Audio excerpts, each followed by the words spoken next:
A mudança que é possível na vida asterisco asterisco asterisco a mudança que é possível na vida tipografia da parceria Antônio Maria Pereira Rua Augusta 44, 46 e 48 Lisboa Editor, Oderend Stoughton a mudança que é possível na vida a locução do eminente escritor escocês Henry Drummond traduzido da 12. Uma edição inglesa por MG 1916 Assim nós todos, refletindo como um espelho a glória do Senhor, somos transformados na mesma imagem, de claridade em claridade, como pelo Espírito do Senhor. Prefácio. No outono passado encontrou o autor numa livraria da Califórnia um livrinho com o seu nome no frontispício, livro que ele não sabia que existia, que não escrevera, nem adornara com o título que o encimava. Não repeli porém essa erradia publicação, extraída de apontamentos de uma alocução sua que alguém lhe ouviu e antes lhe parece ter já feito algum bem, mas devido às imperfeições que lhe encontrou, julgou acertado fazer dela uma edição mais completa. O tema, como os outros que o precedem nesta série de alocuções, representa somente um aspecto do vasto assunto, aquele que é aplicável ao homem. O claro-escuro é, naturalmente, adequado a esta concepção. E pedimos a benévola atenção do leitor para se manter dentro destes limites, a fim de não estranhar o ficarem no escuro alguns pontos que a teologia, sempre, e por direita razão, nos ensinou a fazer sobresair. Uma simples prédica, que um amigo nosso dirigiu a alguns modestos habitantes de uma região montanhesa, que costumamos frequentar, foi que primeiramente chamou a nossa atenção para o lado prático desta solução do problema mais importante que existe na tentativa da vida cristã. O que se segue, é em grande parte devido à manhã daquele domingo. A mudança que é possível na vida, digo alto e bom som, que se houvesse algum grande poder, que conseguisse fazer-me pensar sempre o que é verdadeiro, e fazer o que é direito, com a condição de eu me tornar numa espécie de relógio a que se desse corda todas as manhãs, aceitaria imediatamente esse oferecimento. São de Huxley estas palavras. A infinita aspiração e a infinita dificuldade de se ser bom é um assunto tão antigo como a própria humanidade.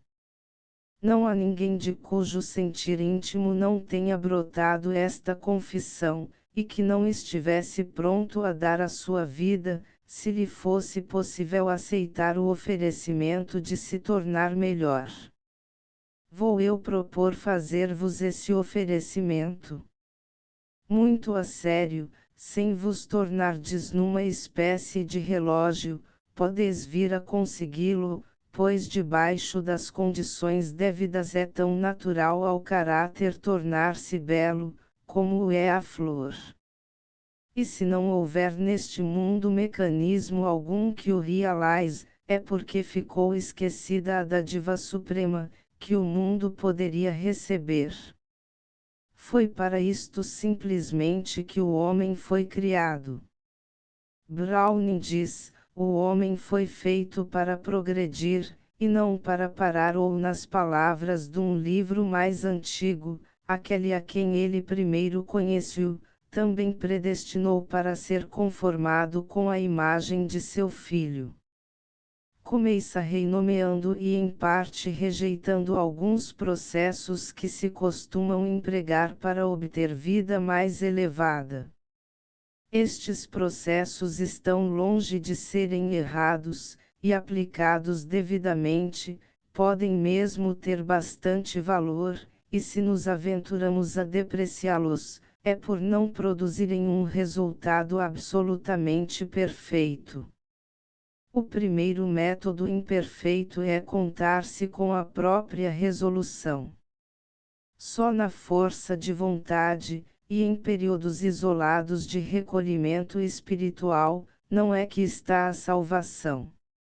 O esforço, a luta, mesmo a agonia, tinham seu lugar no cristianismo, mas são aqui descabidos. Aconteceu no outro dia ficar parado no meio do oceano Etrúria a bordo do qual eu viajava, tinha-se desarranjado qualquer coisa nas máquinas. Havia a bordo uns 500 homens válidos, julgais que se nos reuníssemos todos e nos pusessemos a empurrar o mastro, impeliríamos o navio para diante. Quando qualquer de nós tenta santificar-se pelo próprio esforço, é o mesmo que procurar fazer andar o seu navio, empurrando o mastro com toda a força.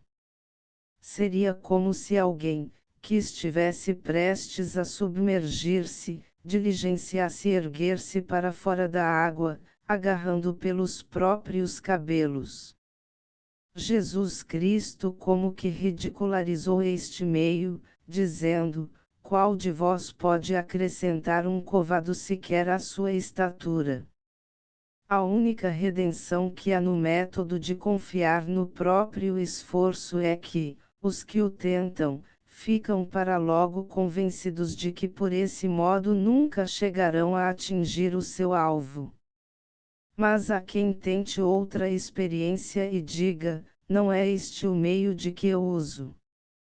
Trabalho debaixo de um princípio, por ver que é loucura combater nas trevas.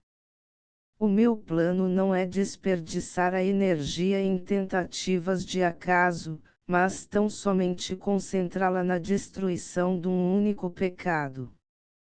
Tomando cada pecado por sua vez, e destruindo-o com tenacidade, espero chegar por fim a extirpá-los a todos. Contra isto há infelizmente 4 objeções. A primeira é que a vida é curta, e o número dos pecados infinito. Depois ocuparmos-nos de pecados isolados, é não querermos prescrutar o resto da nossa natureza. Em terceiro lugar, o combate com um único pecado não afeta a raiz e a origem do mal, pois se for obstruído apenas um dos canais do pecado, aponta-nos a experiência uma inundação que sai certa por outro lado. A conversão parcial é que sai sempre acompanhada de um certo escoamento moral, porque a energia acumulada acaba por rebentar, e este último estado da alma pode ser pior do que o primeiro. E depois a religião não consiste em fazer deter este ou aquele pecado, o caráter perfeito nunca poderá ser obtido por meio de cortes. Há também quem proclame: se assim é, não tentarei aniquilar os pecados um por um, praticarei exatamente o contrário, copiarei as virtudes uma por uma. A dificuldade deste método consiste em ele poder tornar-se mecânico, distinguir-se sempre uma gravura de uma pintura, uma flor artificial de uma flor natural. Copiar as virtudes uma por uma é aproximadamente o mesmo que arrancar os vícios um por um, e o resultado é que sai sempre um caráter agitado e incongruente. Definiu alguém a pessoa vaidosa e ensoberbecida por uma criatura que está nutrida demais para o seu tamanho. Encontram-se às vezes cristãos desta ordem por um lado nutridos demais, e por o outro, miseravelmente definhados e enfraquecidos. Por exemplo, o resultado de se copiar humildade e associá-la a uma vida de teor acentuadamente mundano, é simplesmente ridículo. Um exaltado advogado da temperança é muitas vezes a mais ínfima das criaturas, brilhando unicamente por essa virtude e esquecendo-se totalmente de que a sua temperança o torna pior e não melhor do que os outros. Isto são exemplos de belas virtudes, deturpadas por as associarem a vis companheiros. O caráter é uma unidade, e todas as virtudes tinham de caminhar juntas para poderem formar o homem perfeito. E não obstante é este método de santificação verdadeiro no fim a que aspira, no que é deficiente é na maneira de o executar. Há ainda um quarto método, que nem mesmo seria preciso nomear, pois é uma variante dos outros já mencionados. É aquele de que se serve o adolescente, e a sua pureza de intenção faz-nos considerar queissai como uma profanação o ir tocar-lhe. É manter um livro de apontamentos para todos os dias da semana, com uma lista de virtudes, deixando entre elas espaço para se fazerem quaisquer observações. Provido de muitas regras austeras, em guisa de prefácio, conserva-se o livrinho em lugar secreto, e de tempos a tempos, ao declinar do dia, vem a alma comparecer perante ele, como perante um tribunal secreto. Este viver por um código foi o método de Franklin, e creio que milhares de pessoas nos poderiam confessar que conservam penduradas no seu quarto, ou guardadas em gavetas bem seguras as regras que num dia memorável traçarão, para por elas modelarem a sua vida. Este método não é errôneo, o seu êxito é que é muito deficiente, falha geralmente por uma razão bem material, por um belo dia nos esquecermos das regras. Todos estes métodos de que fiz menção, o de confiar no próprio esforço, o de mortificar o próprio ser, o método de imitação e o do livro de apontamentos, são absolutamente humanos, absolutamente naturais, mas também absolutamente ignorantes e por isso mesmo absolutamente inadequados. Mas não quero dizer com isto que se devam abandonar. O mal que eles causam é antes desviar a atenção do verdadeiro método eficaz, e procurar obter um bom resultado à custa daquele que é realmente perfeito e de passamos a tratar. A fórmula da santificação, receita, para a santificação poder-se a falar a sério desta mudança formidável, como se o processo fosse tão claro e preciso como o de produzir uma certa e determinada corrente de eletricidade. É impossível duvidá-lo. Ou a de uma experiência mecânica ter infalivelmente bom êxito, e ser de êxito duvidoso uma experiência vital da humanidade. A de o trigo crescer debaixo de método, e o caráter ao acaso. Se não pudermos calcular com segurança que as forças da religião hão de fazer a sua obra, é que a religião é um capricho, e se não pudermos exprimir por meio de palavras a lei destas forças, então não é o cristianismo a religião do mundo, mas sim o seu enigma. Mas onde se há de ir buscar essa fórmula? Onde se vai buscar qualquer fórmula aos tratados? Se nos voltarmos para os tratados do cristianismo, acharemos para este problema uma fórmula tão clara e precisa, como as que se aplicam às ciências mecânicas, e podemos ter a certeza de que, se esta regra for seguida corajosamente, dará o resultado de um caráter perfeito, exatamente como qualquer resultado, que for garantido pelas leis da natureza. A mais bela expressão desta regra na escritura, ou ainda em qualquer literatura, é a que S. Paulo nos dá, condensada num único verso. Encontrá-la-res numa epístola sua, a segunda aos Coríntios, escrita por ele a alguns cristãos que, numa cidade, que era considerada como o cúmulo da depravação e licenciosidade, procuravam vida mais elevada.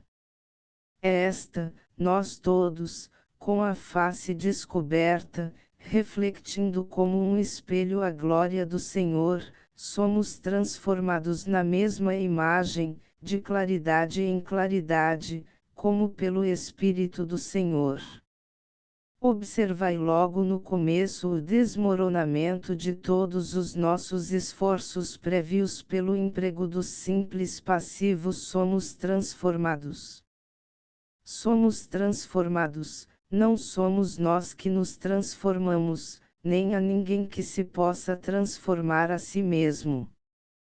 Por todo o Novo Testamento achareis que sempre que são descritas estas transformações morais e espirituais estão os verbos na passiva. Devemos observar que há nisto um alcance profundo, mas apesar disso não punhamos violentamente de parte estas palavras, como se a passividade negasse todo o esforço humano, ou não quisesse admitir-lhes que são compreensíveis. O que aqui diz respeito à alma, não é mais do que aquilo que em toda a parte se exige para o corpo.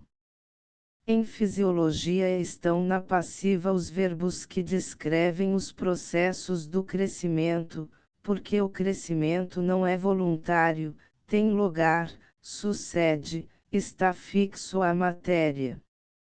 Dá-se o mesmo aqui. Temos de ser gerados de novo, não podemos gerar-nos a nós mesmos. Não sejais conformados com este mundo, mas sede transformados. Somos sujeitos a uma influência que nos transforma, não somos nós que nos transformamos. É tão certo haver uma coisa fora do termômetro, que produz a mudança no termômetro, como haver alguma coisa fora da alma do homem que produz a mudança que nele se opera. É fora de dúvida que ele tem de ser suscetível a essa mudança e que tem de a acompanhar, mas é igualmente certo, que nem as suas faculdades, nem a sua vontade, a podem produzir. Evidente como isto deveria parecer, talvez que para muitos seja uma revelação inesperada. A mudança, que nos temos esforçado por alcançar, não a podemos produzir continuando a procurá-la, tem de nos ser imposta por mãos superiores às nossas. Assim como o ramo se ergue, como o botão se entreabre, como o fruto se avermelha sob as influências do ar que de fora os bafeja, assim o homem se ergue à mais elevada estatura pelas pressões invisíveis que lhe vêm do exterior. O defeito radical de todos os nossos anteriores métodos de santificação foi o tentarmos gerar da parte de dentro aquilo que só nos pode ser imposto por influências vindas de fora. Segundo a primeira lei do movimento, cada corpo continua no seu estado de repouso ou de movimento em linha recta, excepto quando é compelido por forças determinantes a mudar esse estado. Esta é também a primeira lei do cristianismo: cada caráter humano fica como é, ou continua na direção em que está indo, até que é compelido por forças determinantes a mudar esse estado. O nosso erro tem sido colocarmos-nos no lugar dessas forças. Ao barro, e ao oleiro, o que nós temos procurado é que o barro seja moldado pelo próprio barro. Donde vêm então essas pressões, e onde está esse oleiro? A resposta da fórmula é: somos mudados refletindo como um espelho a glória do Senhor. Mas não é muito claro. O que é a glória do Senhor? E como pode o homem mortal refleti-la, como pode esse acto como uma força determinante amoldá-lo a uma forma mais elevada? A palavra glória é a palavra que tem de suportar o peso de manter essas forças determinantes é estranha em linguagem comum, e o nosso primeiro dever será procurar em linguagem figurada uma que lhe seja equivalente. Traz-nos primeiro à lembrança um resplandecer, um irradiar, um deslumbrar, uma como que auréola que os antigos mestres gostavam de pintar em volta das cabeças dos seus étiomos. Mas isso é pintura, símbolo visível de uma coisa invisível. Qual é a coisa invisível?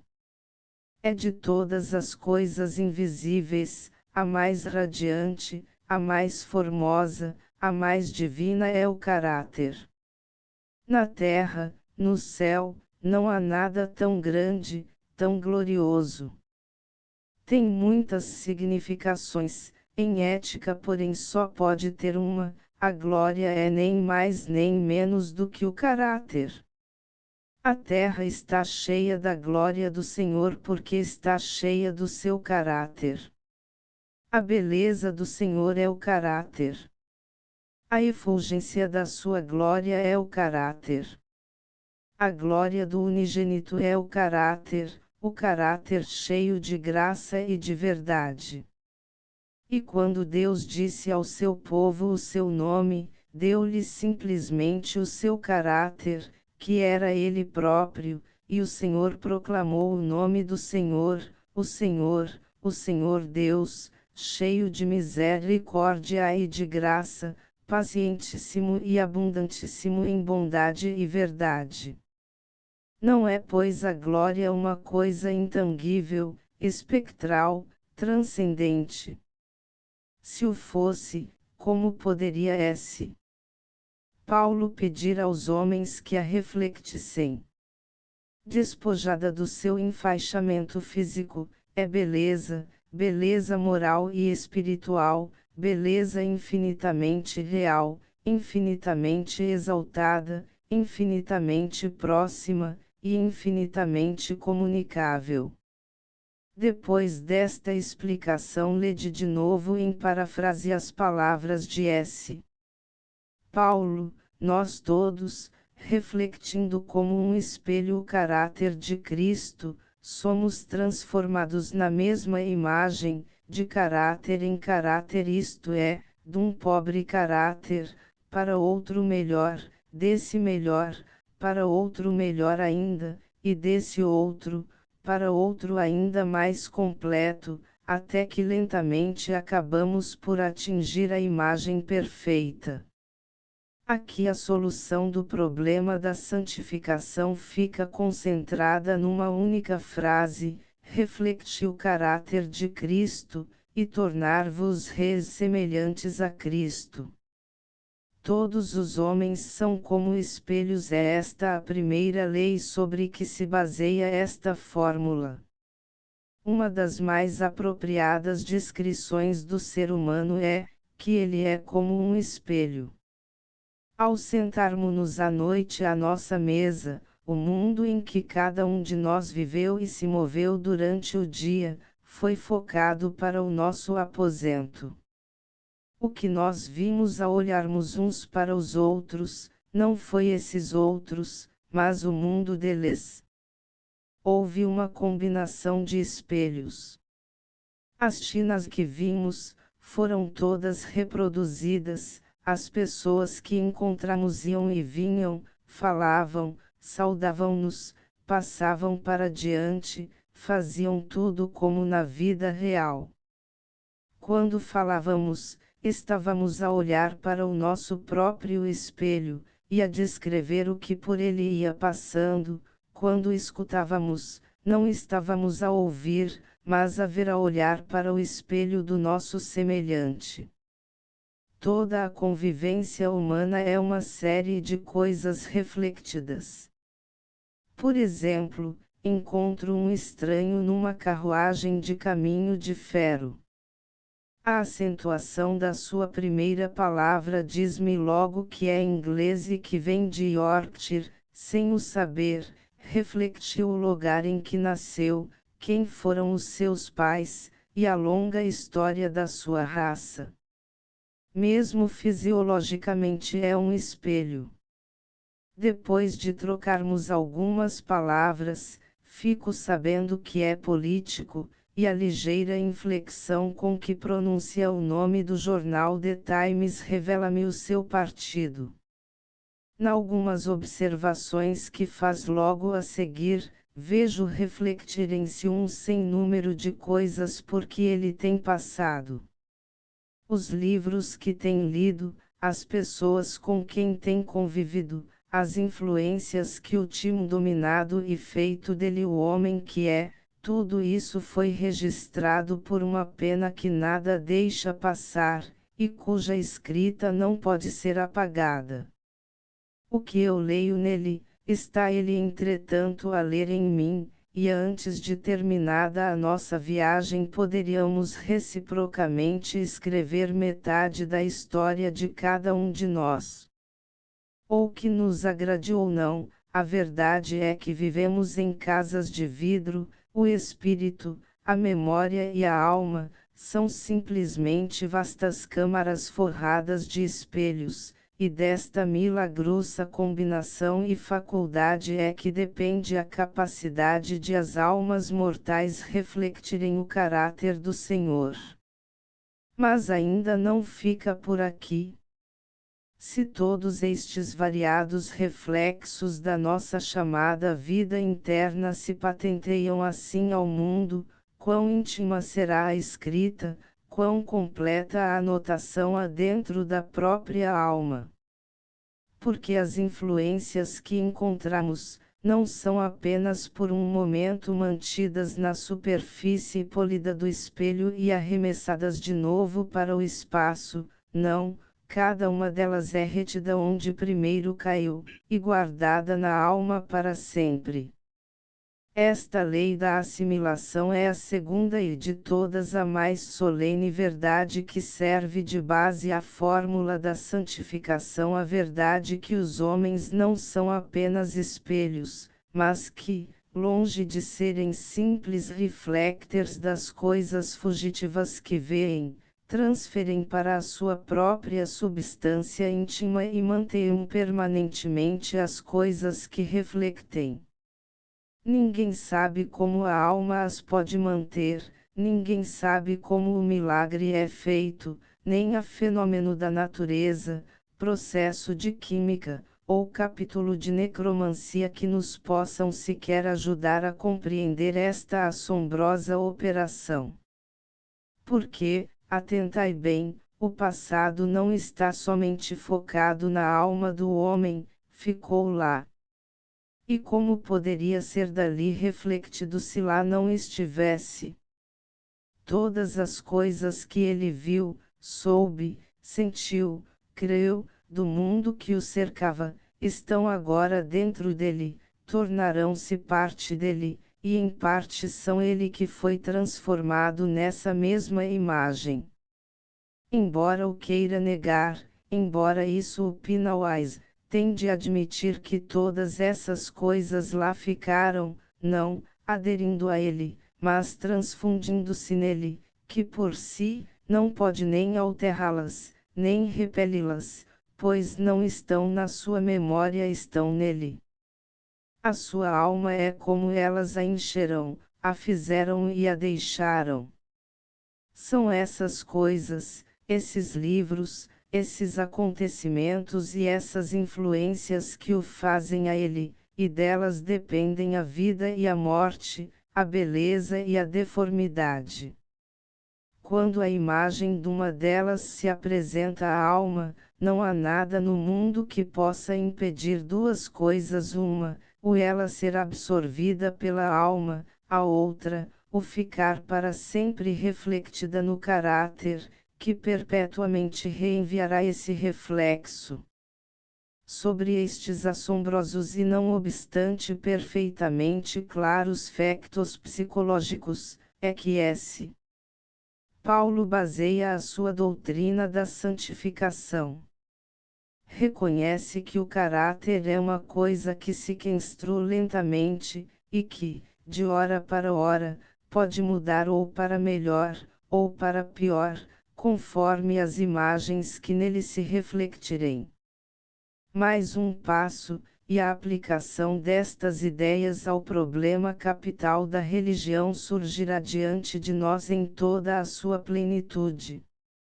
A alquimia da influência. Se os acontecimentos mudam os homens, muito mais o farão os seus próprios semelhantes. Não há pessoa alguma que, encontrando outra na rua, lhe não causa alguma impressão. Dizemos que trocamos palavras quando nos encontramos, o que nós trocamos são almas. E quando a convivência é muito íntima e frequente, tão completa é esta troca, que traços bem reconhecíveis de uma alma começam a aparecer na outra, que do seu lado também sente, que outro tanto deve à sua congênere. Quem não tem presenciado a misteriosa aproximação de duas almas?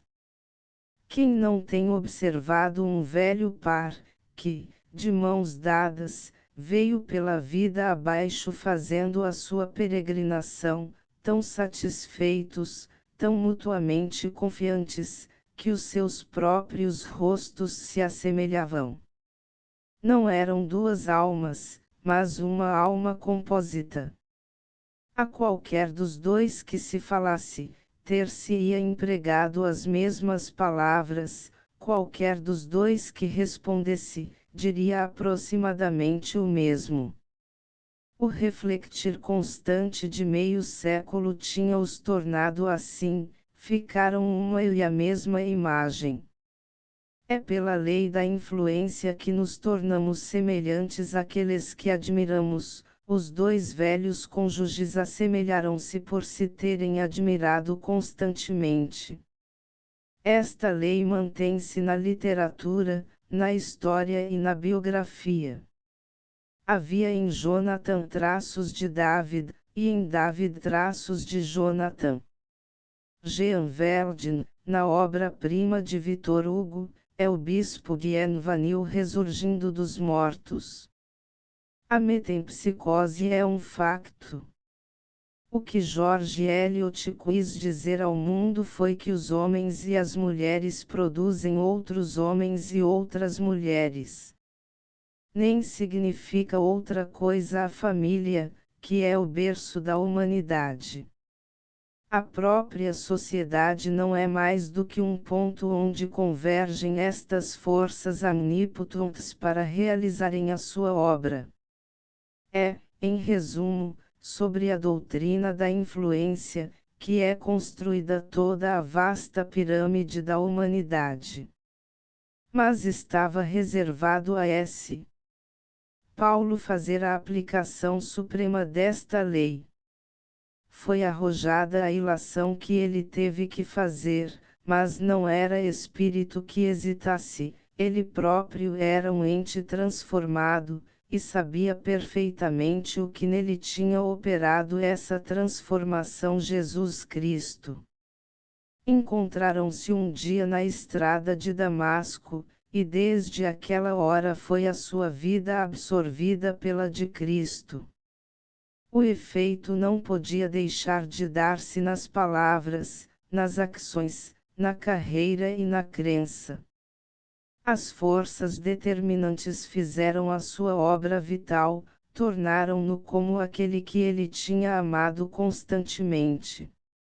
Assim nós todos, escreve ele, refletindo como um espelho a glória de Cristo, somos transformados na mesma imagem. Não podia haver nada mais simples, mais inteligível, mais natural, e ao mesmo tempo mais sobrenatural. É uma analogia de um facto de todos os dias. Visto sermos o que somos pelo contacto daqueles que nos rodeiam, quem se rodear dos entes mais elevados, tornar-se-á mais elevado também.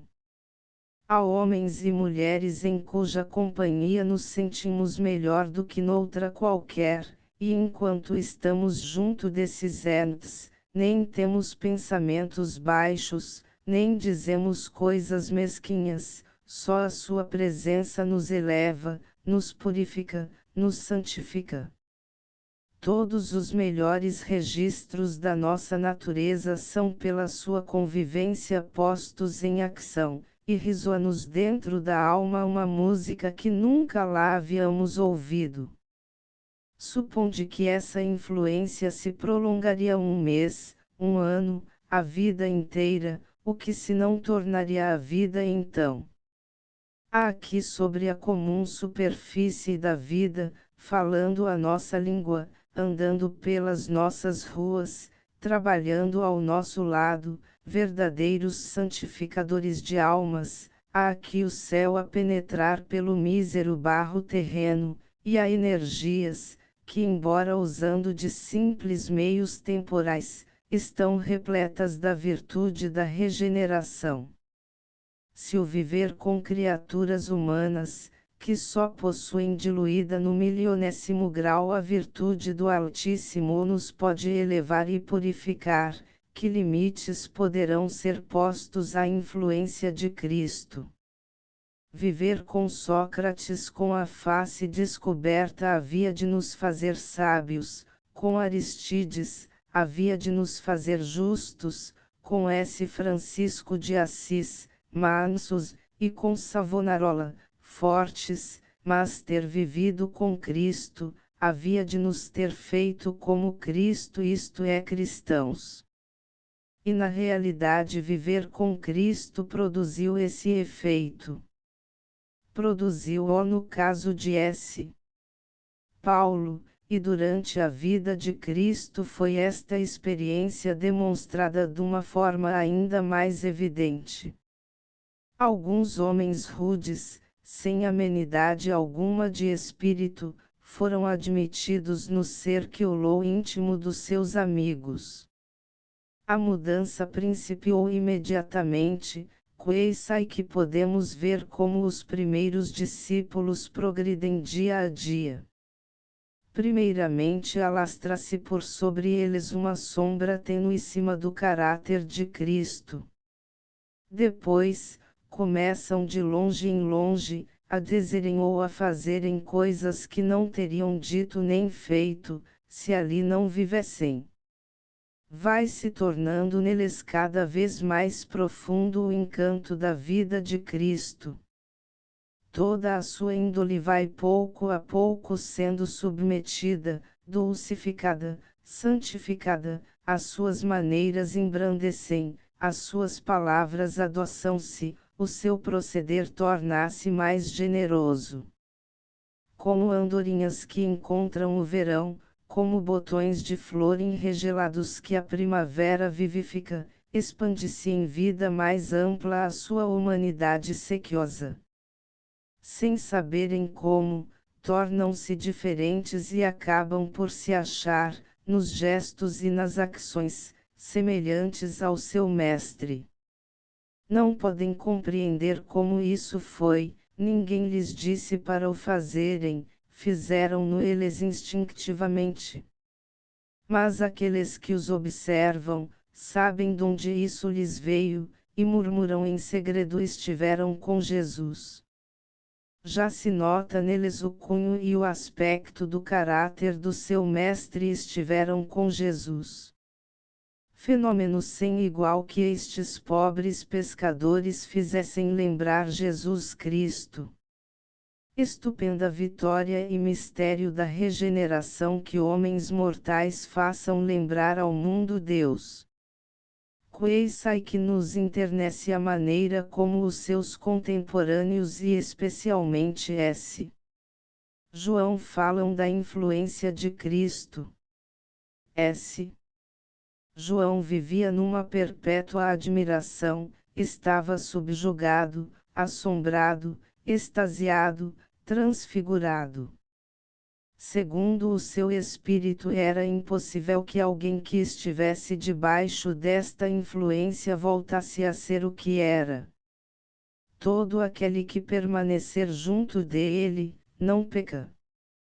Era-lhe inconcebível o pecar, tão inconcebível como manter-se o gelo debaixo do sol ardente, ou coexistir a escuridão com a luz do meio-dia. Se alguém pecasse, era para esse. João a prova de que nunca havia encontrado a Cristo. Todo aquele que pecar não o vai ou nem o conheceu. Na presença de Cristo o pecado intimidava-se, secavam-se-lhe as raízes, desapareciam para sempre o seu domínio e vitória. Mas estes eram contemporâneos de Cristo, era-lhes fácil serem influenciados por ele, pois estavam todos os dias e todo o dia juntos.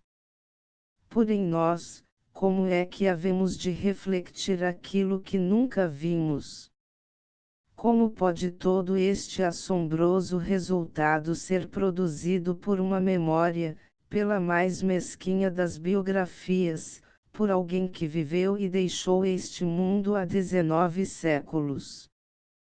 Como poderão os homens modernos fazer hoje de Cristo ausente, o seu mais constante companheiro?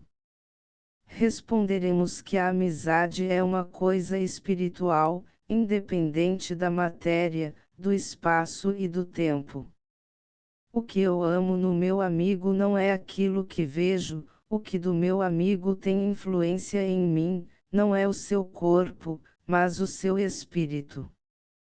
Teria sido verdadeiramente inefável ter vivido naquele tempo. Rompe suave e rósea a madrugada. Tinge-se o céu de tons turquesa e oiro. E já o bom Jesus níveo, radiante e loiro, como um halo de luz, ressurge ao longe na florida estrada. Segue ó festiva e imensa multidão.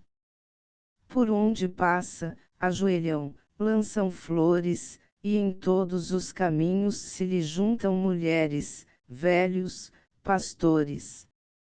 Até crianças vão, quais tenros cordeirinhos, tocar-lhe a túnica, beijar-lhe a mão. Mas os apóstolos, com gesto rude, zelosos correm sobre os meninos para afastá-los e livrar Jesus.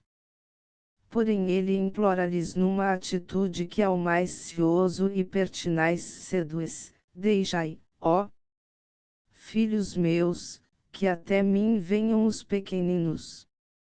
Pois só dos inocentes como estes doces é o reino dos céus. Para que afastá-los? Se para obtermos a mansão de Deus só temos que imitá-los. Teria sido inefável ter vivido naquele tempo. E todavia, se Cristo tivesse de voltar ao mundo, poucos seriam os que teriam a probabilidade de o verem. Há milhões de vassalos neste pequeno país, que nunca viram o seu rei, e haveria milhões de vassalos de Cristo que, se ele aqui estivesse, nunca chegariam a poder falar-lhe.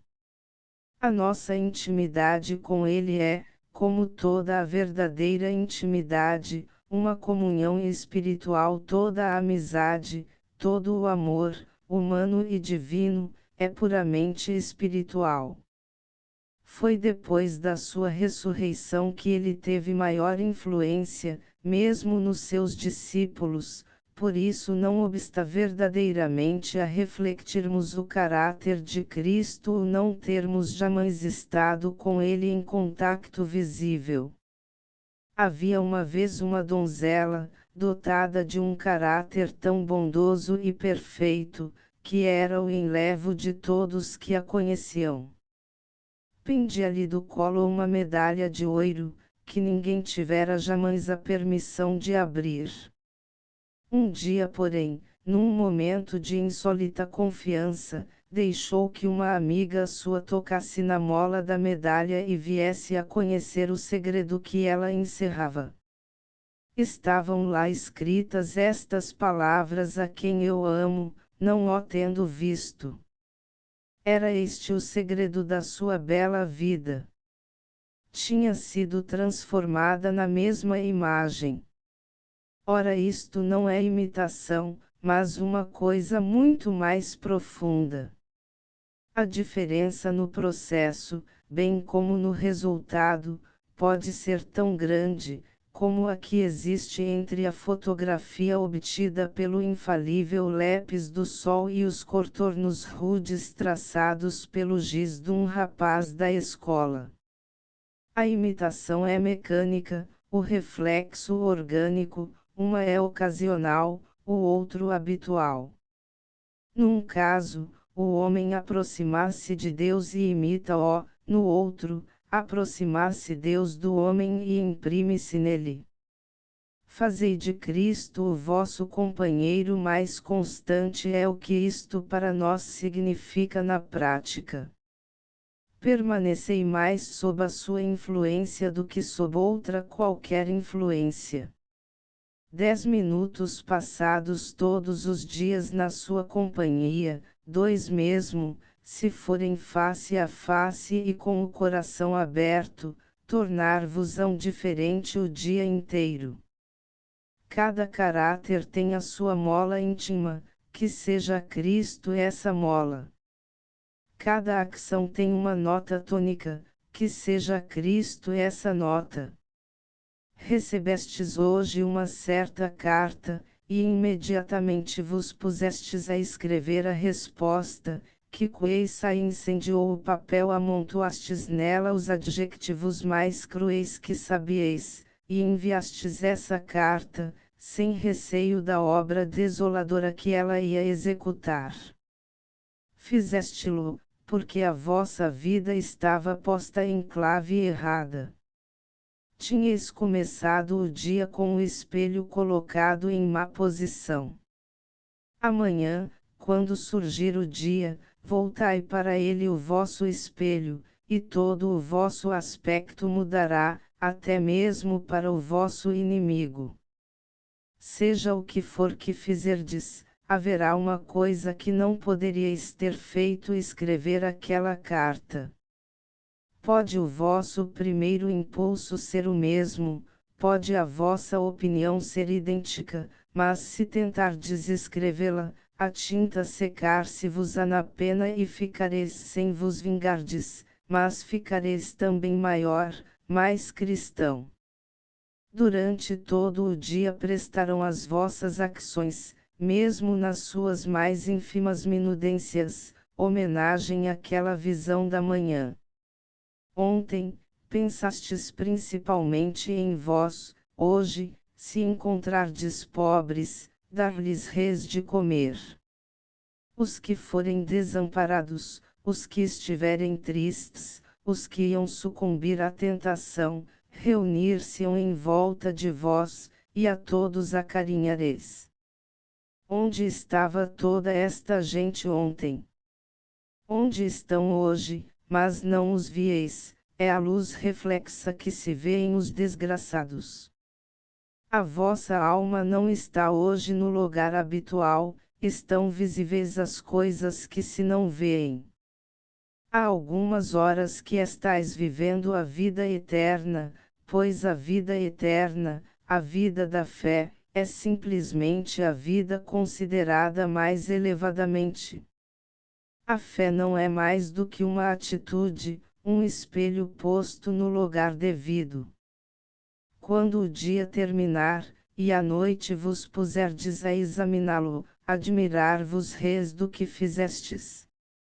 Não dareis por terdes procurado, imitado ou sacrificado qualquer coisa, dareis por Cristo, dareis por ele ter estado convosco, por sem coação terdes sido coagido, por a revolução se ter efetuado sem emprego de força, sem ostentações, sem alarido.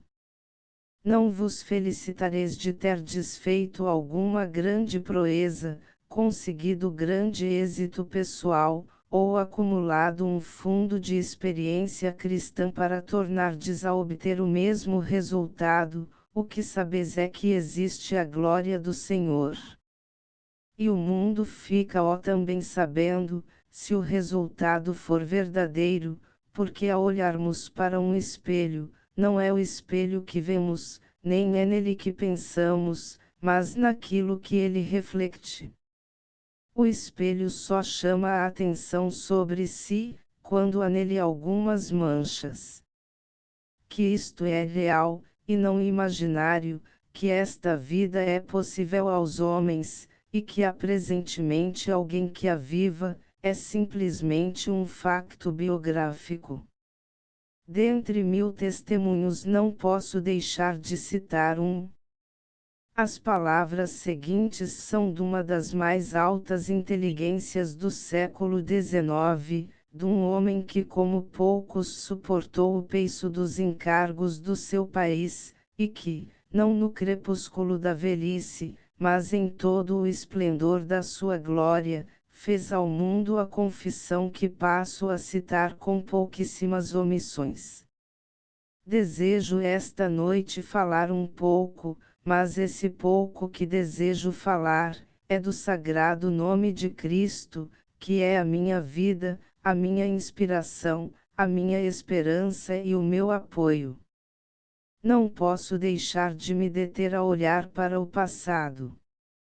E desejo dar testemunho, como se nunca o houvera feito, de que é, não só pela graça de Deus, mas pela graça de Deus manifestada em Jesus Cristo, que eu sou o que sou.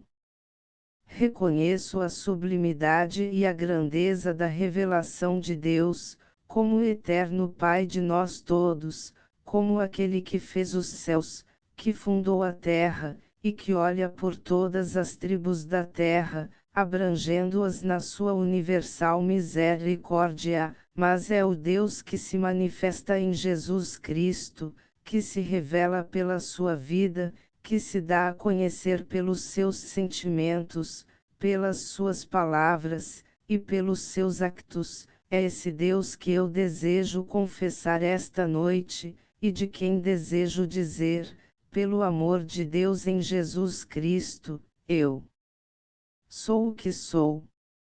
Se me perguntardes precisamente o que quero dizer com isto, direi francamente, que mais do que a para mim valiosa influência de meu pai ou de minha mãe, mais do que a influência social de todos os membros da casa de meu pai, e, tanto quanto o posso dizer e sentir, mais do que todas as influências súteis de todos os gêneros, foi Cristo que formou e modelou o meu espírito.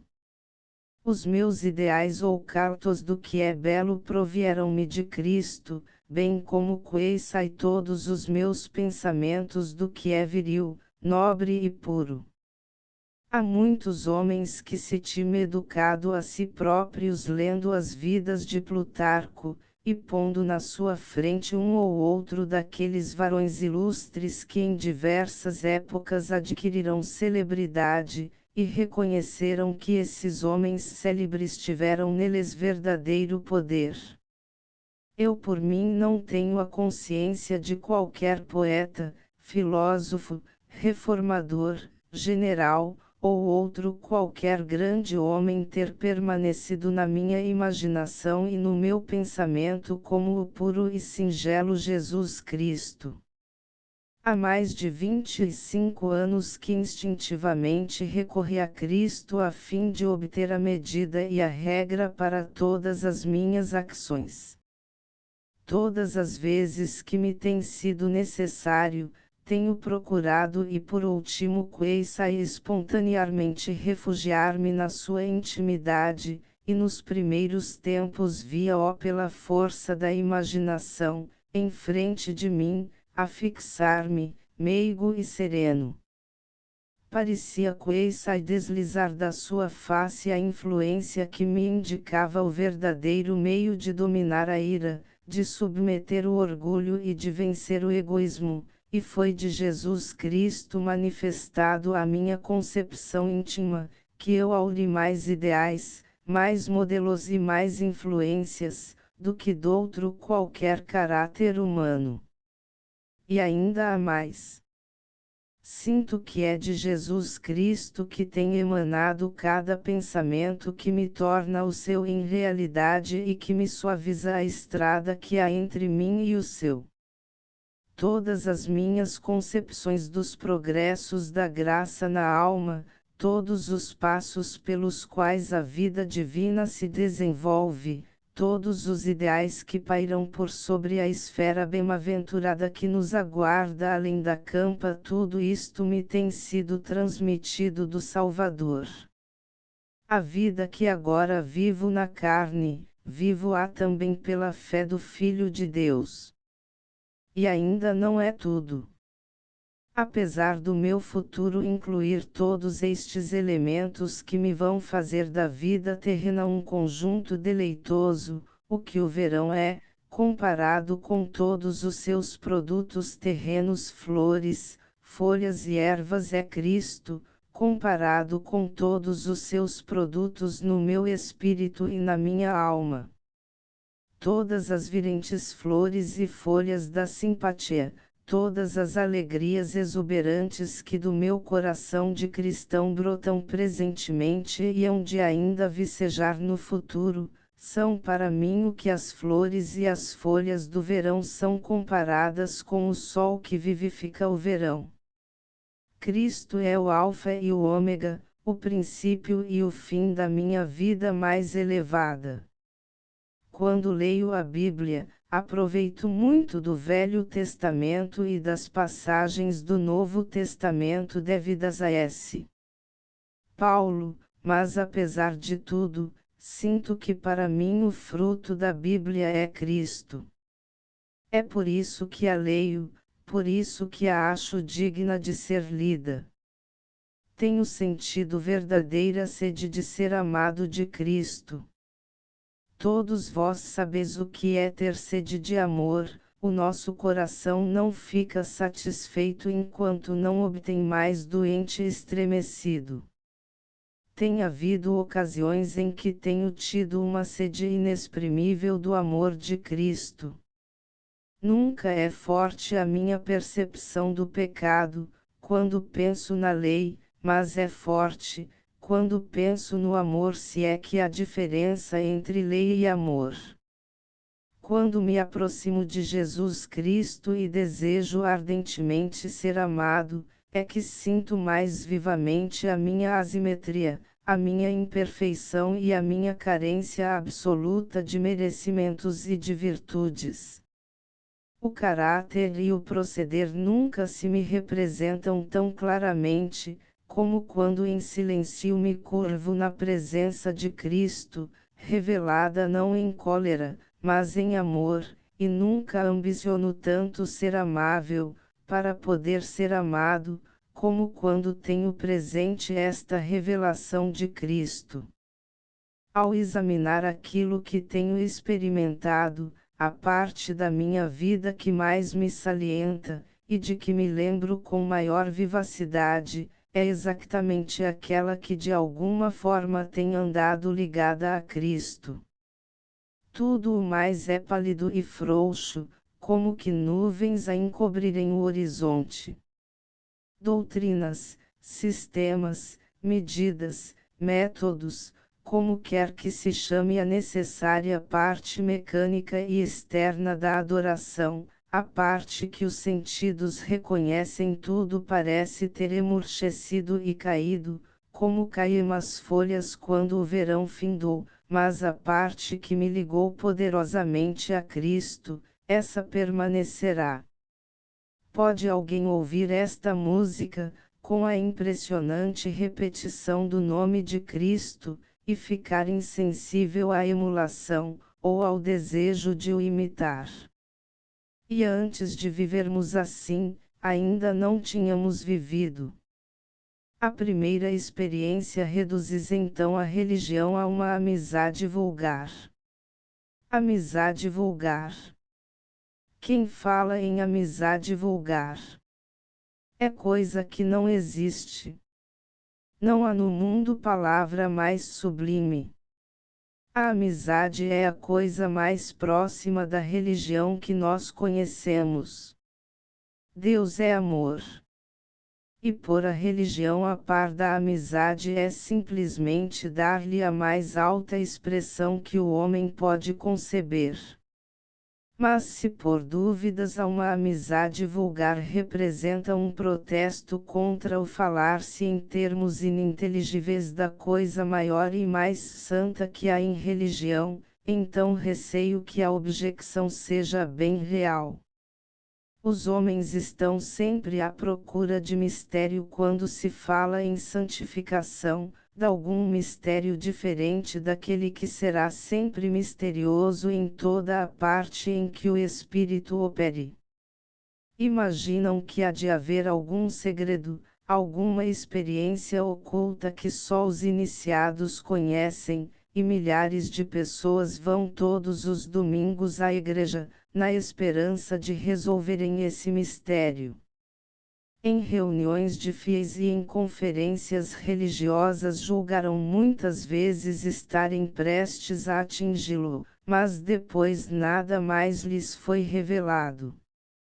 Ao meditarem sobre livros religiosos, quantas vezes não teriam estado à beira desse mistério, se acaso tivessem lido mais um parágrafo? Talvez que a página seguinte, que a frase seguinte lhes descobrisse tudo, e seriam dali por diante levados por uma alta e poderosa corrente. Mas nada disso sucedeu. Foram lidas a frase seguinte e a página seguinte, e nada lhes foi revelado, e muito embora alimentassem sempre a esperança de verem realizado esse seu anseio, encontrou-os o capítulo final na mesma expectativa. Por que que nada sucedeu? Porque nada havia para suceder, nada que fosse do gênero daquilo que eles estavam esperando. Quando é que havemos de saber que o nosso desejo de santidade é simplesmente o desejo de sermos semelhantes a Cristo? Quando haveremos de substituir o aspirar fictício pelo aproximarmos-nos do amigo vivo? A santidade está no caráter e não na mais ou menos caprichosa disposição do espírito, e a divindade, no nosso próprio calmo temperamento humano, e não em arroubos místicos da alma. E contudo há pessoas que por uma razão absolutamente oposta encontram nisto pouca satisfação. Não se queixam de simplificarmos a religião demasiadamente, pondo-a ao nível da amizade, mas queixam-se ainda de ela ser excessivamente mística. Permanecer em Cristo para fazer de Cristo o nosso mais constante companheiro, é para eles o mais puro misticismo. Precisam de alguma coisa absolutamente tangível e absolutamente direta. Não são as almas poéticas que procuram um sinal, um misticismo exagerado, mas as naturezas prosaicas, cuja necessidade de compreensão tem de ser satisfeita por minuciosas e matemáticas definições. Talvez porém que não seja possível reduzir este problema a elementos muito mais positivos. A beleza da amizade está no seu infinito, e nunca se poderá libertar a vida inteiramente de misticismo. O nosso lar, o amor, a religião, tudo está dele impregnado. Por que que nas relações do homem para com Jesus Cristo havemos de tropeçar no que é natural nas relações de homem para homem? Se houver alguém que não possa conceber ou realizar o laço místico que nos prende a Cristo, o melhor que teremos a fazer, será ajudá-lo por meio de analogias ainda mais evidentes tiradas da vida ordinária, a obter essa concepção. Como conhecemos nós Shakespeare ou Dante? Comunicando com as suas palavras e com os seus pensamentos. Há muitas pessoas que conhecem Dante melhor do que conhecem os seus próprios pais, têm neles maior influência, por o sentirem mais próximo como presença espiritual, e por como força espiritual o realizarem melhor. Haverá alguma razão por que alguém, maior do que Shakespeare e do que Dante, que passou por este mundo, que nos deixou grandes doutrinas e que por toda a parte tem hoje grandes obras, não haja de instruir, de inspirar e de formar os caráteres dos homens. E não limito a isto a sua influência, é isto, e ainda mais. Jesus Cristo, longe de repudiar ou mesmo de entibiar estas relações de amizade, foi o próprio que nolas propôs. Permanecei em mim, queissai, que foram as suas derradeiras palavras ao mundo. E querendo de algum modo aplanar a dificuldade dos que sentiam quanto isso era intangível, acrescentou a essas suas palavras uma conclusão que as elucidasse: se permanecerdes em mim, as minhas palavras permanecerão em vós. Começai pelas suas palavras. As palavras não podem por muito tempo conservar-se impessoais. O próprio Jesus Cristo foi uma palavra, um verbo feito carne. Tornai as suas palavras carne, fazei-as, vivei-as, e vivereis em Cristo. Aquele que guardar os meus mandamentos é que me ama. Obedecei-lhe e haveis de o amar. Permanecei junto de ele e haveis de lhe obedecer. Cultivai a sua amizade. Vivei segundo Cristo, no seu espírito, assim como na sua presença, e será difícil pensar que mais havereis de fazer. Tomai isto pelo menos como iniciamento e introdução, e se não puderdes sentir a influência da sua vida sobre a vossa, procurai-a também indiretamente. Toda a terra está cheia do caráter do Senhor. Cristo é a luz do mundo e grande parte dessa luz é refletida das coisas do mundo, até das nuvens. A luz do sol fica depositada em cada folha e da folha transmite-se ao carvão, que, quando os dias são frígidos, e o sol se não enxerga, nos vem reconfortar. Cristo brilha através dos homens, através dos livros, através da história, através da natureza, da música e da arte. Procurai-o aí. Todos os dias deveríamos ver um belo quadro, ouvir bela música, ou ler um belo poema. O verdadeiro perigo do misticismo é não o alargarmos bastante. Não imagineis que nada sucede por vos não verdes progredir, ou por não ouvirdes o ruído do maquinismo a trabalhar. Todas as grandes coisas se desenvolvem silenciosamente. Poderemos ver crescer um caracol, mas nunca uma criança. Darwin diz que a evolução procede por numerosas, sucessivas e ligeiras modificações. S. Paulo sabia isso e pô-lo na sua fórmula, o que empregou foram palavras mais belas. Disse, para a consolação de todas as almas que lentamente se aperfeiçoam, que elas se transformavam de claridade em claridade, isto é, de caráter em caráter. O homem interno, diz ele noutra parte, é renovado de dia para dia. Todo o trabalho perfeito é vagaroso, todo o verdadeiro desenvolvimento se efetua por meio de pequeníssimas e insensíveis metamorfoses. Quanto mais elevada for a estrutura, tanto mais demorado será o progresso. Quando o biologista percorre com o olhar a longa escala dos seres, vê as formas rudimentares dos animais desenvolverem-se numa hora, os que se seguem a estes alcançam pleno desenvolvimento num dia, os que lhes ficam acima levam semanas e meses a aperfeiçoarem-se, mas os poucos que se elevam acima de todos estes, exigem o labor de longos anos.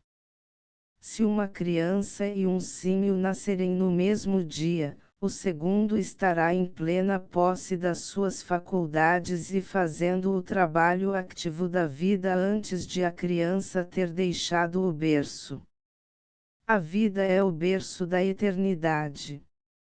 Assim como está o homem para com o animal no lento progredir da sua evolução, assim está o homem ideal para com o homem espiritualmente inculto. Tinham de ser feitos com segurança os alicerces que hão de sustentar o peixe da vida eterna. O caráter tem de ser para todo o sempre, como nos havemos de admirar se ele se não puder desenvolver num dia. Esperar que uma alma cresça e se desenvolva, é um acto quasi divino de fé. Quão perdoável será a impaciência da própria imperfeição, a impaciência do caráter, que na presença de Cristo, se vê repelente, se vê desprezível, a admirar, a desejar, a cobiçar ardentemente ser assim. Contudo, devemos confiar no processo sem receios e sem dúvidas. O Espírito do Senhor fará aquilo que lhe estiver incumbido. O expediente que em busca do progresso repentino ou visível mais nos seduz, é tentarmos algum meio menos espiritual, ou impedirmos o resultado, pondo-nos à espera dos efeitos, em vez de conservarmos o olhar fito na causa. O fotógrafo imprime da negativa só durante o tempo em que ela está exposta ao sol. Mas quando ele se põe a ver como o trabalho se faz, impede simplesmente o trabalho de se fazer.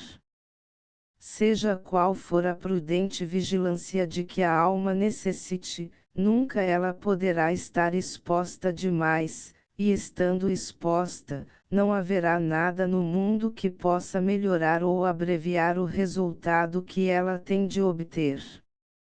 A criação de um coração novo, a renovação de um espírito íntegro, é uma obra onipotente de Deus, deixai-a ao Criador. Aquele que começou em vós uma boa obra aperfeiçoá-la até esse dia. Mas não há ente algum, que sentindo o valor e a sublimidade daquilo que para ele é da maior magnitude, fique inerte e descure o seu próprio progresso.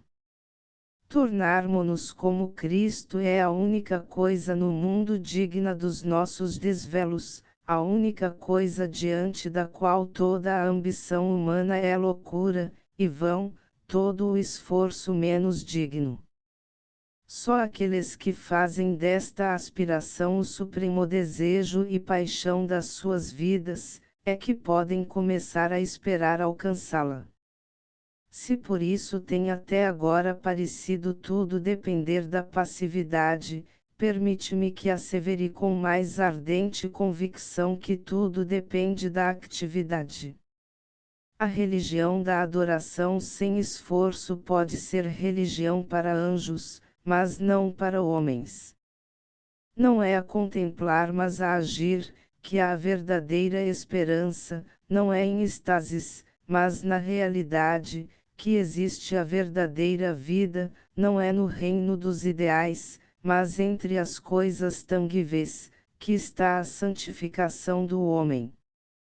A resolução, o esforço, a luta, a mortificação e a agonia tudo coisas já postas de parte, como fúteis em si, tinham que voltar ao seu campo de ação e que arcar com responsabilidade 10 vezes maior. De que estão elas encarregadas? Nem mais nem menos do que de fazer mover a grande inércia da alma, que elas tinham de colocar e manter onde as forças espirituais hão de vir influenciá-la. Tinham que reunir as forças da vontade, que conservar brilhante a superfície do espelho, e sustentá-lo sempre firme, e timo que descobrir a face que há de olhar para o Senhor, repuxando-lhe para baixo o véu, quando se aproximar o que for profano. Talvez que já fosseis com um astrônomo vê-lo fotografar o espectro de uma estrela. Ao penetrardes na obscura quadra do observatório viste-lo começar por acender uma vela. Para ver a estrela. Não, para ver o instrumento que vai dispor, para por ele ver a estrela.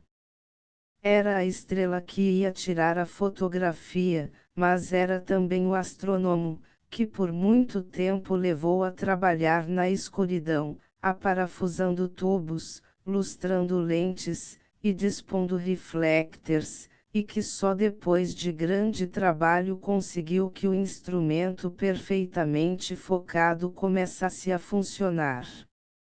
Então apagou a luz, e deixou a estrela a fazer na chapa o seu trabalho, sozinha. A tarefa diária do cristão é fazer com que também o seu instrumento funcione. Conseguido isso, pode apagar a sua vela. Todas as evidências do cristianismo que o levaram até ali, todo o auxílio da fé, todos os actos da adoração, todas as forças poderosas da Igreja, toda a oração e meditação, toda a cooperação da vontade, tudo processos de menor valor, atividades da força da vela, podem nessa hora suprema ser postas de parte, mas lembrai-vos de que é só por uma hora. Bem avisado andará aquele, que mais depressa acender a sua vela, ou aquele, que nem mesmo a deixar apagar. Amanhã, daqui a um instante, pode ele, pobre alma obscurecida, maculada, precisar dela outra vez para melhor focar a imagem, para tirar qualquer argueiro que haja na lente, para lustrar o espelho que o hálito do mundo possa ter embaciado. Não é por causa da estrela que carecemos de fazer qualquer modificação, pois ela é sempre um grande ponto fixo neste universo incerto, mas o mundo move-se, cada dia, cada hora exige outro movimento, outra adaptação para a alma. O telescópio no observatório vai pelo cronômetro seguindo a estrela. O cronômetro da nossa alma é a vontade. Por isso, enquanto a alma em passividade reflete a imagem de Cristo, a vontade em intensa atividade mantém o espelho firme para que qualquer movimento do mundo o não arraste para além da linha da visão. Seguir Cristo é manter a alma tão firme que já se deu desconto ao movimento da terra, e esta propositada contra a ação dos movimentos do mundo, este conservar o espelho bem em frente daquilo que ele reflete, este segurar todas as faculdades através de tempestades, terremotos, fogo e espada, é a estupenda colaboração da vontade. É tudo obra de Cristo. É tudo obra do homem. Em prática são ambas, e em teoria também. Mas o homem sensato dirá na prática, de mim é que depende. Há num museu de belas artes em Paris uma estátua célebre. Foi a última obra de um grande gênio, que como muitos outros gênios era pobríssimo e vivia numa humilde mansarda, que lhe servia de casa de trabalho e de quarto de dormir. Quando a estátua estava concluída, caiu uma noite sobre Paris uma grande geada. No quarto mísero e frio jazia acordado no seu leito o pobre escultor, a pensar na argila ainda úmida da sua estátua, a pensar que a água iria gelar-lhe nos poros, e destruir numa hora o sonho de toda a sua vida. Então o ancião ergueu-se, e tirando as roupas do próprio leito foi com elas devotamente envolver a sua obra. De manhã, quando os vizinhos lhe entraram no quarto, o escultor estava morto. Mas a estátua vivia. A imagem de Cristo que se está formando dentro de nós é o supremo encargo da nossa vida, que esse encargo se anteponha a todos os outros projetos nossos.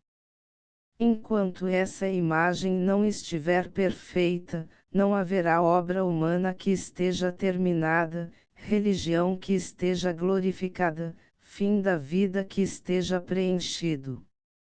Já começou essa tarefa infinita. Quando, como, havemos de ser diferentes? O tempo não muda os homens. A morte também não. Mas Cristo muda-os. Tornai-vos então semelhantes a Cristo. Fim índice PAG Prefácio 7 A mudança que é possível na vida 9 A fórmula da santificação 17 A alquimia da influência 30 A primeira experiência 51 End of the Project Gutenberg e-book A mudança que é possível na vida update de editions will replace the previous one the old editions will be renamed. Creating the works from print editions not protected by US copyright law means that no one owns the United States copyright in these works, so the foundation, and you, can copy and distribute it in the United States without permission and without paying copyright royalties. Special rules set forth in the general terms of use part of this license, apply to copying and distributing Project Gutenberg trademark electronic works to protect the Project Gutenberg trademark concept and trademark. Project Gutenberg is a registered trademark, and may not be used if you charge for an e-book, except by following the terms of the trademark license, including paying royalties for use of the Project Gutenberg trademark. If you do not charge anything for copies of this e-book, complying with the trademark license is very easy. You may use this e-book for nearly any purpose such as creation of derivative works, reports, performances and research. Project Gutenberg e-books may be modified and printed and given away. You may do practically anything in the United States with e-books not protected by US copyright law. Redistribution is subject to the trademark license, especially commercial redistribution. Start, full license. The full Project Gutenberg license please read this before you distribute or use this work to protect the Project Gutenberg trademark mission of promoting the free distribution of electronic works, by use or distributing this work, or any other work associated in any way with the phrase Project Gutenberg. You agree to comply with all the terms of the full Project Gutenberg trademark license available with this file or online at www.gutenberg.org/license. Section 1 General Terms of Use and Redistributing Project Gutenberg Trademark Electronic Works 1. By reading or use any part of this Project Gutenberg Trademark Electronic Work, you indicate that you have read, understand, agree to and accept all the terms of this license and intellectual property trademark/copyright agreement. If you do not agree or abide by all the terms of this agreement, you must cease use and return or destroy all copies of Project Gutenberg trademark electronic works in your possession. If you pay the fee for obtaining a copy of your access to a Project Gutenberg trademark electronic work and you do not agree to be bound by the terms of this agreement, you may obtain a refund from the person entity to whom you paid the fee set forth in paragraph 1.8. 1.b Project Gutenberg is a registered trademark. It may only be used on or associated in any way with an electronic work by people who agree to be bound by the terms of this agreement.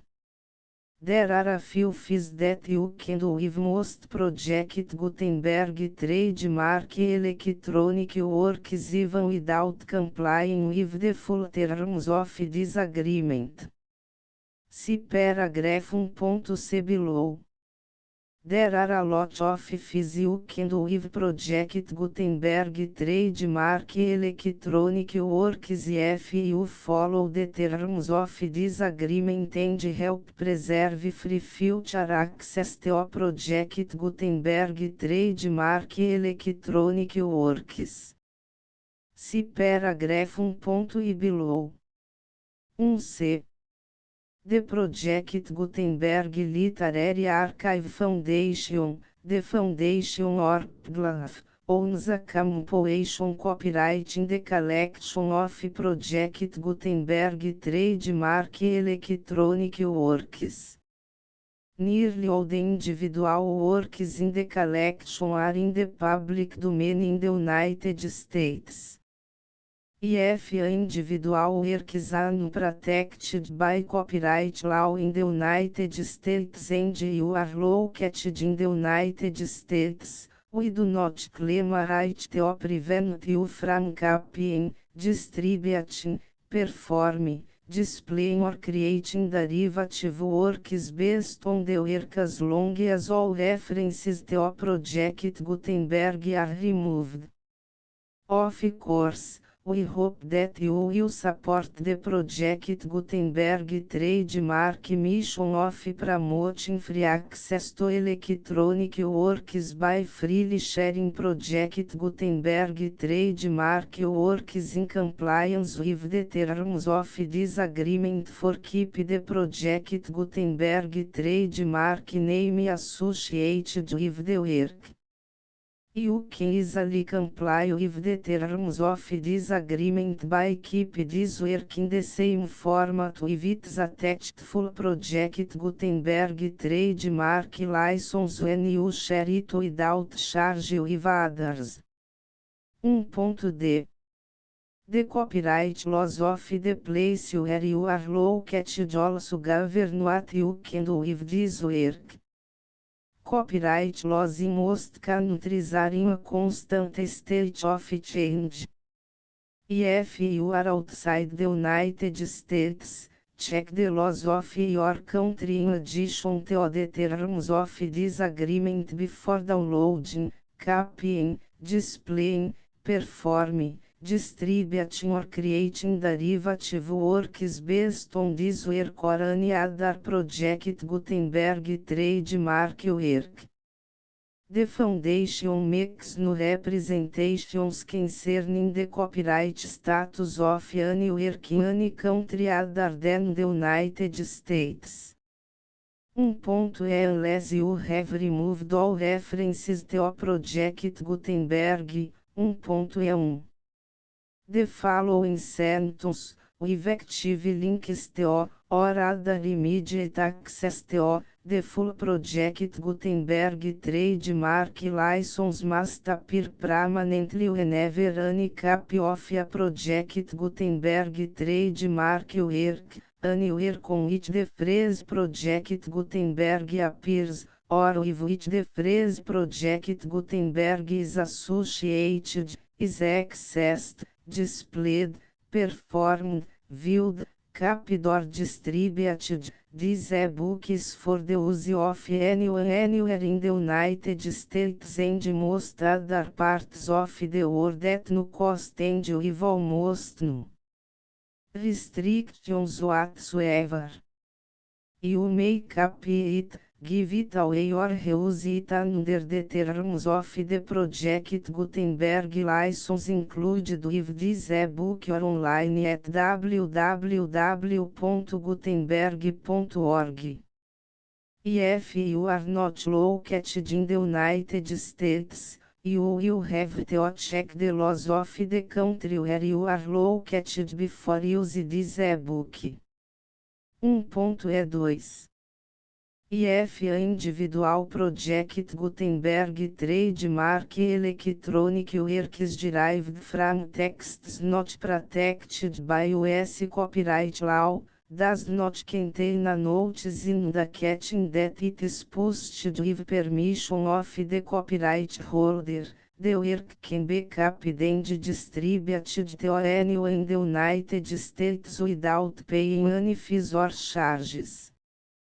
If you are redistributing or providing access to a work with the phrase Project Gutenberg associated with or appearing on the work, you must comply either with the requirements of paragraphs 1.E1 through 1.E7 or obtain permission for the use of the work and the Project Gutenberg trademark as set forth in paragraphs 1.E8 or 1.E9. 1.E3 IF Individual Project Gutenberg Trademark Electronic Works posted with the permission of the copyright holder, your use and distribution must comply with both paragraphs 1.E1 through 1.E7 and any additional terms imposed by the copyright holder. Additional terms will be linked to the Project Gutenberg trademark license for all works posted with the permission of the copyright holder found at the beginning of this work.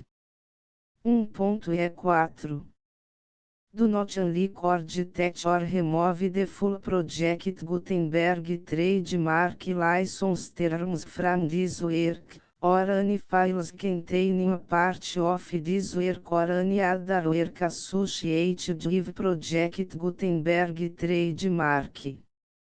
1.E5 Do not copy, display, perform, distribute or redistribute this electronic work, or any part of this electronic work, without permanently displaying the sentence set forth in paragraph 1.E1 effective links or immediate access to the full terms of the Project Gutenberg trademark license.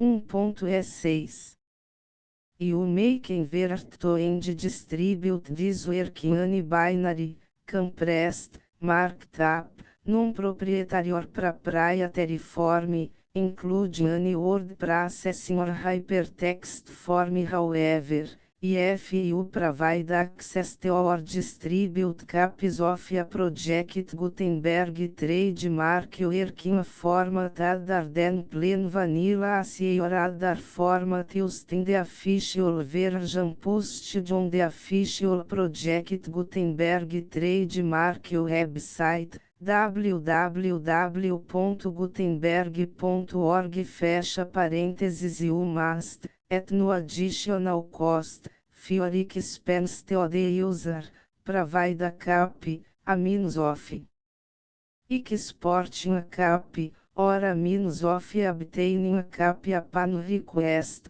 of the work in its original plain vanilla ASCII or other form. Any alternate format must include the full Project Gutenberg trademark license as specified in paragraph 1.E1. 1.E7 Do not charge a fee for access to, viewing, displaying, performing, copying or distributing any project Gutenberg trademark works unless you comply with paragraph 1.E8 or 1.E9. 1.E8. You may charge a reasonable fee for copies of your providing access to or distributing project Gutenberg trademark electronic works provided that, item you pay a royalty fee of 20% of the gross profits you derive from the use of project Gutenberg trademark works. Calculate use the method you already use to calculate your applicable taxes. The fees owed to the owner of the project Gutenberg trademark, but he has agreed to donate royalties under this paragraph to the project Gutenberg Literary Archive Foundation.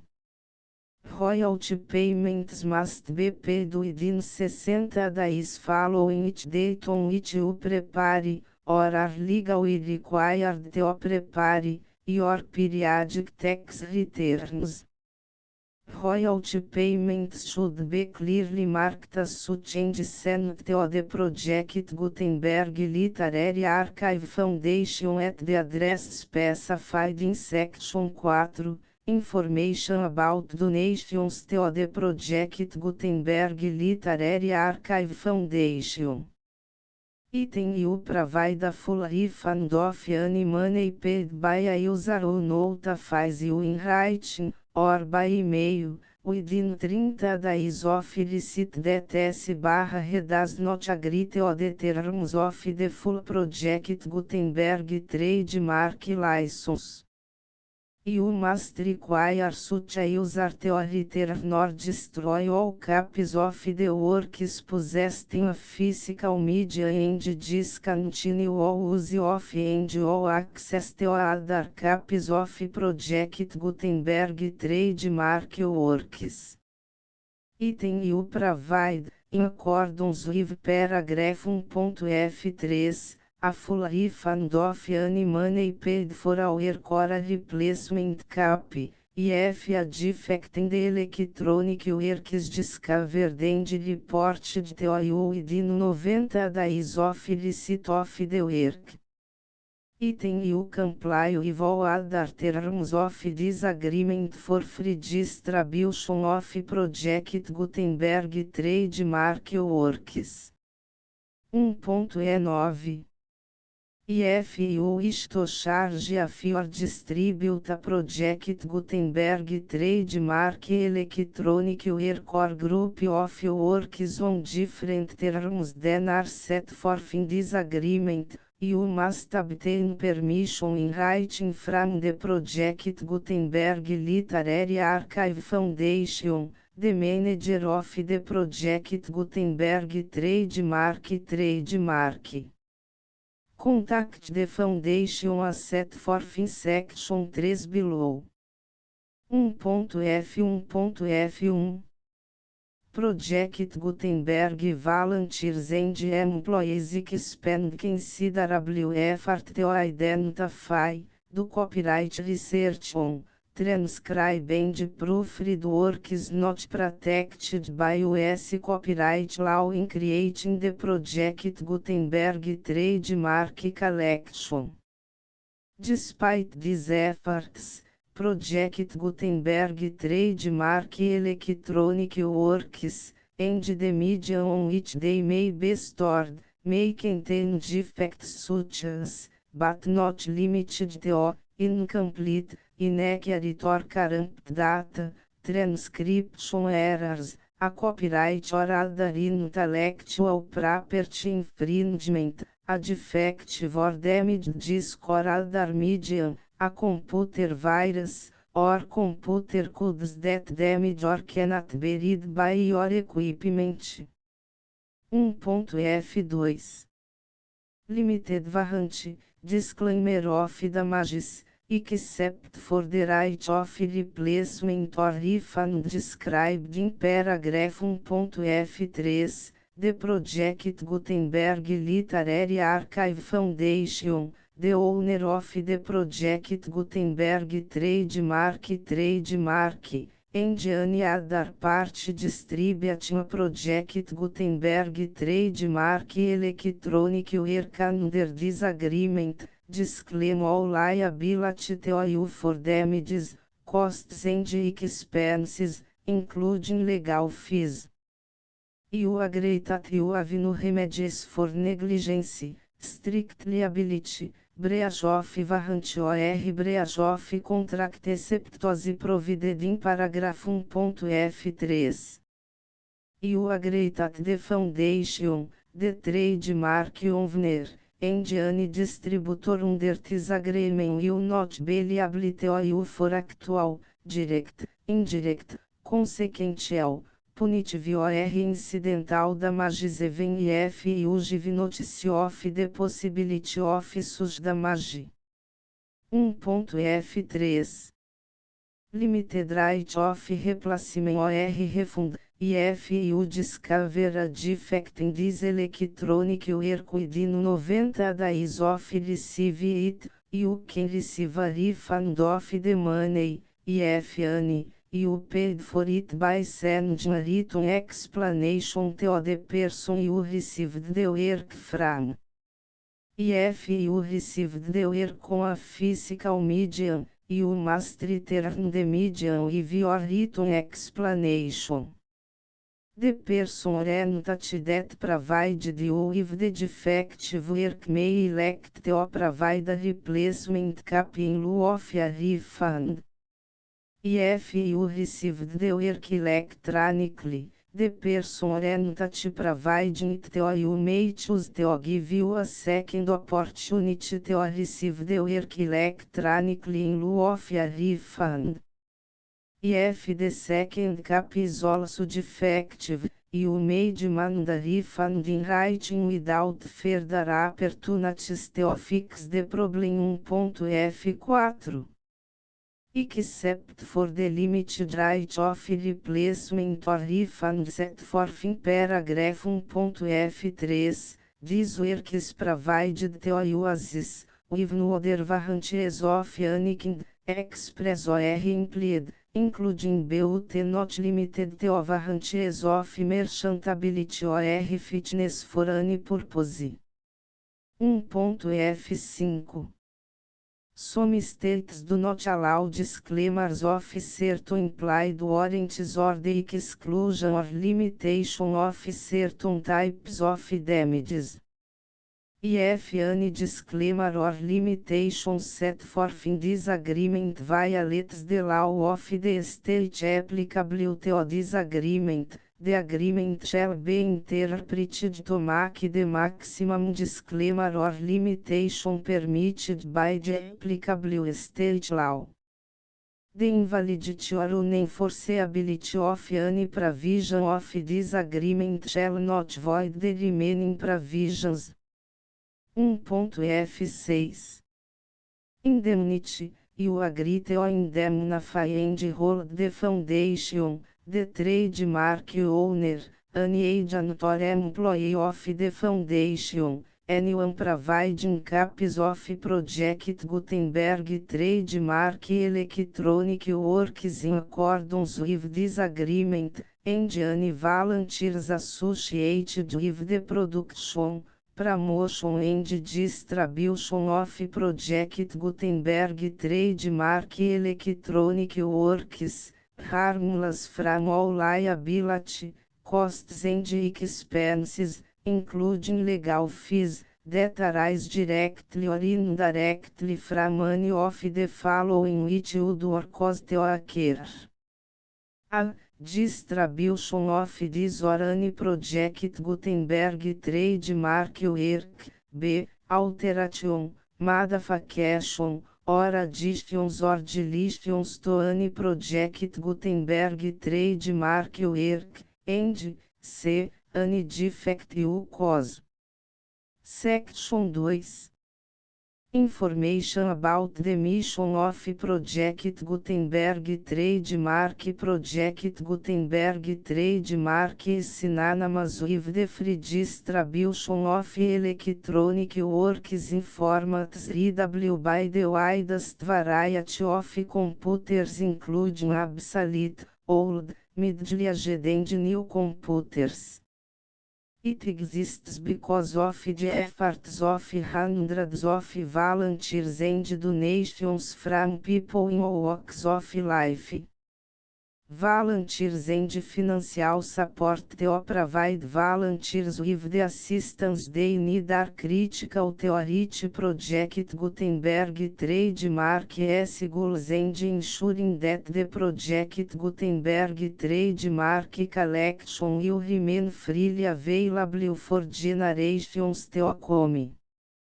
Em 2001, the Project Gutenberg Literary Archive Foundation was created to provide a secure and permanent future for Project Gutenberg trademark and future generations. To learn more about the Project Gutenberg Literary Archive Foundation and how your efforts and donations can help, see sections 3 and 4 and the Foundation information page at www.gutenberg.org. Section 3. Information about the Project Gutenberg Literary Archive Foundation. The Project Gutenberg Literary Archive Foundation is a non-profit 501(c)(3) educational corporation organized under the laws of the State of Mississippi and granted tax-exempt status by the Internal Revenue Service. The Foundation Senior Federal Tax Identification Number is 64-6221541. Contributions to the Project Gutenberg Literary Archive Foundation are tax deductible to the full extent permitted by U.S. federal laws and your state's laws. The Foundation's business office is located at 809 North 1500 West, Salt Lake City, Utah 84116, 8015961887. E-mail contact links and up-to-date contact information can be found at the Foundation's website and official page at www.gutenberg.org/contact section 4. Information about donations to the Project Gutenberg Literary Archive Foundation. Project Gutenberg trademark depends upon and cannot survive without widespread public support and donations to carry out its mission of increasing the number of public domain and licensed works that can be freely distributed in machine-readable form accessible by the widest array of equipment including outdated equipment. Many small donations, $1 to cifrão 5,000, are particularly important to maintaining tax-exempt status with the IRS. The Foundation is committed to complying with the laws regulating charities and charitable donations in all 50 states of the United States. Compliance requirements are not uniform and it takes a considerable effort, much paperwork and many fees to meet and keep up with these requirements. We do not solicit donations in locations where we have not received written confirmation of compliance. To send donations or determine the status of compliance for any particular state, visit www.gutenberg.org/donate. While we can attend do not solicit contributions from states where we have not met the solicitation requirements, we know of no prohibition against accepting unsolicited donations from donors in such states who approach us with offers to donate. International donations are gratefully accepted, but we cannot make any statements concerning tax treatment of donations received from outside the United States. US laws alone swamp our small staff. Please check the Project Gutenberg web pages for current donation methods and addresses. Donations are accepted in a number of other ways including checks, online payments and credit card donations.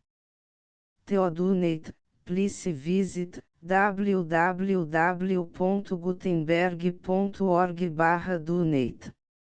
Section 5.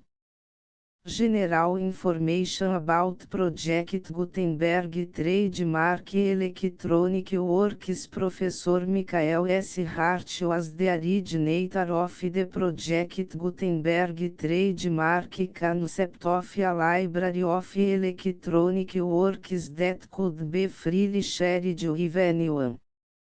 For 40 years, reproduced and distributed Project Gutenberg trademark ebooks with only a loose network of volunteer support. Project Gutenberg trademark ebooks are often created from several printed editions, all of which are confirmed as not protected by copyright in the US unless a copyright notice is included. Thus, we do not necessarily keep ebooks in compliance with any particular paper edition. Most people start at our website, which has the main page search facility, www.gutenberg.org. This website includes information about Project Gutenberg trademark, including how to make donations to the Project Gutenberg Literary Archive Foundation, how to help produce our new ebooks, and how to subscribe to our email newsletter to hear about new ebooks.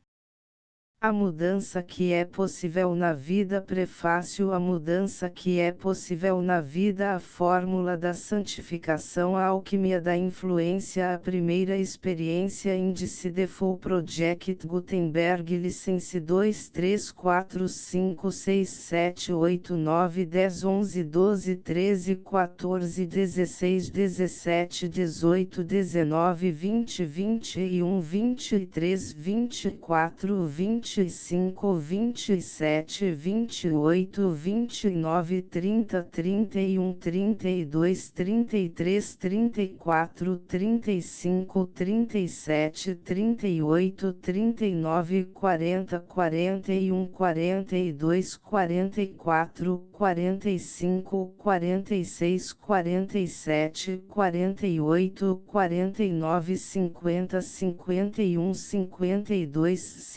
54, 55, 56, 57, 58, 59, 60, 61, 65, 66, 67.